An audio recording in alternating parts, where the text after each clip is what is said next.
Guys, इस जमाने में अपने लिए जीने वाले लोग तो बहुत मिल जाएंगे, लेकिन दूसरों के लिए जीने वाले बहुत कम लोग हैं। इसी का एक एग्जाम्पल है बॉलीवुड सिंगर पलक मुच्छाल, जिन्होंने आज से 17 साल पहले अपने भाई के साथ ही सोचा था कि वो अपने दम पर बच्चों की हार्ट सर्जरीज करवाएंगी। और आज 17 साल बाद ऑलमोस्ट 1314 से भी ज्यादा बच्चों की हार्ट सर्जरीज वो अपने दम पर करवा चुकी हैं, और वो भी एकदम सक्सेसफुल।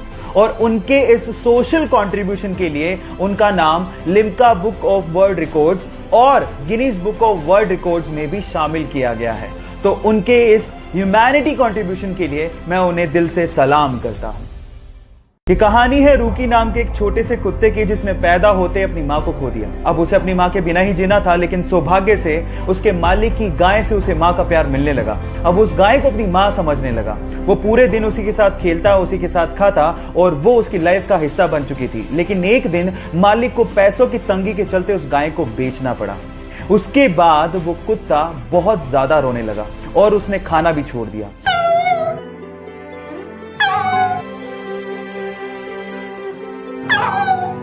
लेकिन एक दिन वो सूंघता सूंघता उस गाय के पास पहुंच गया। ये देखकर कुत्ते का मालिक हैरान रह गया और उसने उस गाय को वापस लाने की सोची। और जैसे ही गाय को वो वापस लेके आए, वो कुत्ता भागता हुआ अपना प्यार उस गाय को दिखाने लगा। आपको इन बेजुबान जानवरों के इमोशंस को देख के कैसा लगा, एक बार चैट में जरूर लिखिएगा।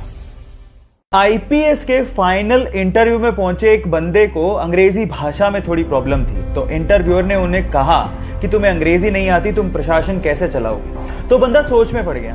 तो इतने में इंटरव्यूअर ने कहा कि कोई बात नहीं, पानी पी के जवाब दे दो। तो उस बंदे ने सोचते हुए कहा कि सर मैं पानी नहीं पी सकता। तो इंटरव्यूअर ने कहा कि क्यों नहीं पी सकते। तो उसने कहा कि ये पानी मैं इसलिए नहीं पी सकता क्योंकि ये कांच के ग्लास में है, मुझे स्टील के ग्लास में पानी पीना है। तो इंटरव्यू को गुस्सा आ गया। उसने कहा कि पानी का ग्लास से क्या लेना देना। तो उस बंदे ने कहा कि सर यही तो मैं कह रहा हूं, जैसे कि पानी इंपॉर्टेंट है, ग्लास नहीं, वैसे ही मेरी कार्य शक्ति इंपॉर्टेंट है, भाषा नहीं। और फाइनली इस जवाब के बदौलत उनका सिलेक्शन हो गया। और ये रियल घटना, और उस बंदे का नाम है आईपीएस मनोज कुमार शर्मा।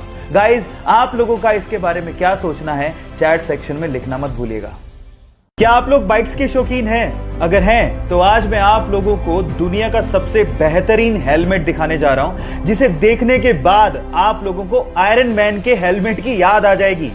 एक्चुअली इस हेलमेट को आई राइडर के नाम से जाना जाता है, जिसके अंदर पोर्टेबल प्रोजेक्टर लगा हुआ है, जिसे आप अपने मोबाइल में ब्लूटूथ के थ्रू कनेक्ट कर सकते हैं। और कनेक्शन के बाद आप लोगों को हेलमेट के ग्लास पर साइड में नेविगेशन, कॉल्स, मैसेजेस दिखाई देने लगेंगे। इसके अलावा इसमें एडवांस्ड स्पीकर लगा हुआ है, जिसमें हेलमेट के अंदर ही आप गाने भी सुन सकते हैं। गाइस, ये एडवांस्ड हेलमेट आपको चाहिए कि नहीं चाहिए, चैट सेक्शन में लिखना मत भूलिएगा।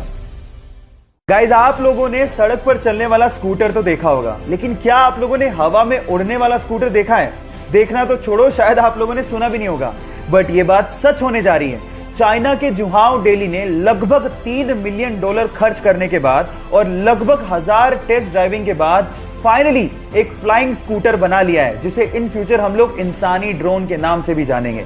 गाइस, अगर आप लोगों को ये उड़ने वाला स्कूटर मिल जाए तो क्या आप लोग टेस्ट ड्राइव लेना पसंद करेंगे? चैट सेक्शन में लिखना मत भूलिएगा।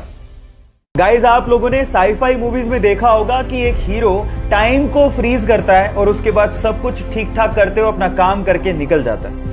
अगर मान लो इन फ्यूचर साइंस ने इतना तरक्की कर लिया और हम लोगों ने टाइम को फ्रीज कर दिया, तो क्या हम लोग सब कुछ ठीक कर पाएंगे? नहीं। साइंस की भाषा में अगर मैं आप लोगों को जवाब दूं तो टाइम फ्रीज करते ही हम अंधे हो जाएंगे, क्योंकि हम लोग देख तभी पाते हैं जब लाइट के फोटोन हमारी रेटिना पर टकराएं। लेकिन अगर हमने टाइम को फ्रीज कर दिया तो ये लाइट के फोटोन भी फ्रीज हो जाएंगे और हम लोग कुछ देख नहीं पाएंगे, बिल्कुल अंधे हो जाएंगे। क्या आप ये साइंस का फैक्ट इससे पहले तक जानते थे? और अगर नहीं जानते थे तो चैट सेक्शन में लिखना मत भूलिएगा। अगर आप लोगों को ऐसा लगता है कि लॉकडाउन और क्वारंटीन होने की वजह से आपका समय बर्बाद हो रहा है और आप कुछ भी नहीं कर पा रहे, तो आप गलत सोच रहे हो। मैं आपको बता दूं कि दुनिया की महानतम खोजों में से एक खोज क्वारंटीन के समय में ही हुई थी। ये बात है सन 1665-66 की, जब लंदन में प्लेग फैला हुआ था और सबको क्वारंटीन कर दिया गया था। उस समय पे इसाक न्यूटन अपने घर के पेड़ के नीचे बैठे हुए थे और उनके सर पर एक सेब आके गिरा था। ये घटना तो आपको याद होगी। अब उसके जस्ट बाद ही उन्होंने लॉ ऑफ ग्रेविटेशन को लिखा था। सो गाइस, ऐसा नहीं है कि समय को आप यूटिलाइज नहीं कर सकते। जाओ, इसको यूटिलाइज करो, शायद आप भी न्यूटन की तरह कुछ नया डिस्कवर कर लो।